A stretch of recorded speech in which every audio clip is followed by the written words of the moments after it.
ছোটবেলায় আমার ভয়ে মা আচার বানিয়ে লুকিয়ে রাখতেন, কারণ যেই ফলেরই আচার তৈরি হোক না কেন সেই ফলের সিজন শেষ হওয়ার আগেই আমি আচার সাবার করে ফেলতাম। আর এমনও অনেকবার হয়েছে যে আচার জারে ভরার আগেই সাবার। তবে এখন আর আচার খেয়ে ওঠা হয় না, ভালোই লাগে না। এখন বানাই শুধু বাচ্চাদের জন্য আর আপনাদের সাথে শেয়ার করার জন্য। যাই হোক, আজকের আয়োজনে থাকছে টক ঝাল মিষ্টি স্বাদের আমড়ার আচার, আর যা খেতে অসম্ভব ধরনের মজার হয়। এজন্য লাগবে বড় বড় সাইজের আমড়া। আমি এখানে মোট 7 থেকে 8টার মতো আমড়া নিয়েছি। আর আমড়াগুলো খুব ভালোভাবে ধুয়ে পরিষ্কার করে এবার একটা পিলারের সাহায্যে ছিলে নিতে হবে। চাইলে বটি দিয়েও ছিলে নিতে পারেন। আমড়াটা এমনভাবেই ছিলতে হবে যাতে গায়ের সবুজ অংশটা একটু থেকে যায়।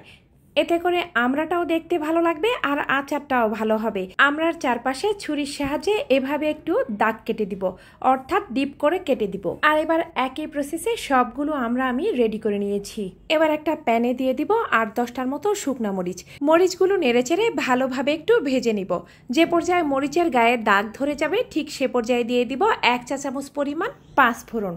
এর সাথে দিয়ে দিব 1/2 চা চামচ পরিমাণ গোটা জিরা। আরও দিয়ে দিব 1/2 চা চামচ পরিমাণ গোটা ধনিয়া, 1/2 চা চামচ পরিমাণ মৌরি বা মিষ্টি জিরা, আর 1/2 চা চামচ পরিমাণ কালো সরিষা। এবার সবকিছু নেড়েচেড়ে ভেজে নিব যতক্ষণ পর্যন্ত এগুলো থেকে সুন্দর একটা সুঘ্রাণ না বেরোয়। আর ভাজা হয়ে গেলে ঠান্ডা করে ব্লেন্ড করে নিব। একটা প্যানে পর্যাপ্ত পানিতে দিয়ে দিব 1 চা চামচ পরিমাণ লবণ। আর এতে দিয়ে দিব আগে থেকেই ছিলে কেটে রাখা আমড়াগুলোকে এবার সেদ্ধ করে নেওয়ার পালা। প্রায় 10-15 মিনিট সেদ্ধ করে নেওয়ার পর দেখতেই পাচ্ছেন আমড়াগুলো মোটামুটি 60% সেদ্ধ হয়ে গিয়েছে। এবার এগুলো পানি ঝরিয়ে তুলে নিব।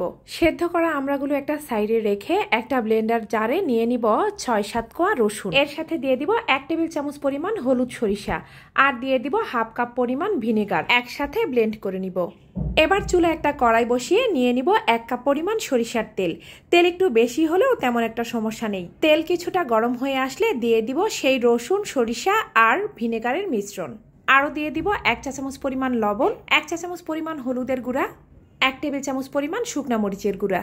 এবার সবকিছু নেড়েচেড়ে ভালোভাবে একটু কষিয়ে নিতে হবে, প্রায় 5 থেকে 7 মিনিটের মতো।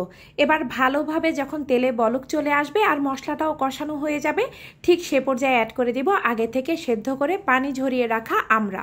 এবার তেল মশলার সাথে আমড়াগুলোকে 15 থেকে 20 মিনিটের মতো কষিয়ে নিতে হবে।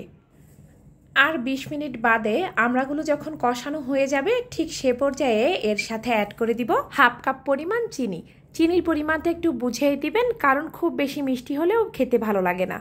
আরও দিয়ে দিব 1/2 কাপ পরিমাণ তেঁতুলের কাঠ, আমি বিচি সহই দিয়েছি। আর দিয়ে দিব সে যে ভেজে নিয়েছিলাম সেই মশলা গুঁড়া করার পুরোটাই। উপকরণ মেশানো শেষ। এবার নেড়েচেড়ে আচারটাকে খুব ভালোভাবে পাক দিয়ে নিতে হবে। আরও 20 মিনিট জাল দিয়ে নিয়েছি। দেখতেই পাচ্ছেন আচারটার রং কিন্তু পরিবর্তিত হচ্ছে। এবার চুলার আগুন একেবারে লোতে দিয়ে এই আচারটাকে আরও ঘন্টাখানেক পাকিয়ে নিতে হবে। আর ঘন্টা দেড়েক বাদে আচারটাকে নামিয়ে ঠান্ডা করেছি। দেখুন এগুলো দেখতে কতটা লোভনীয় লাগছে।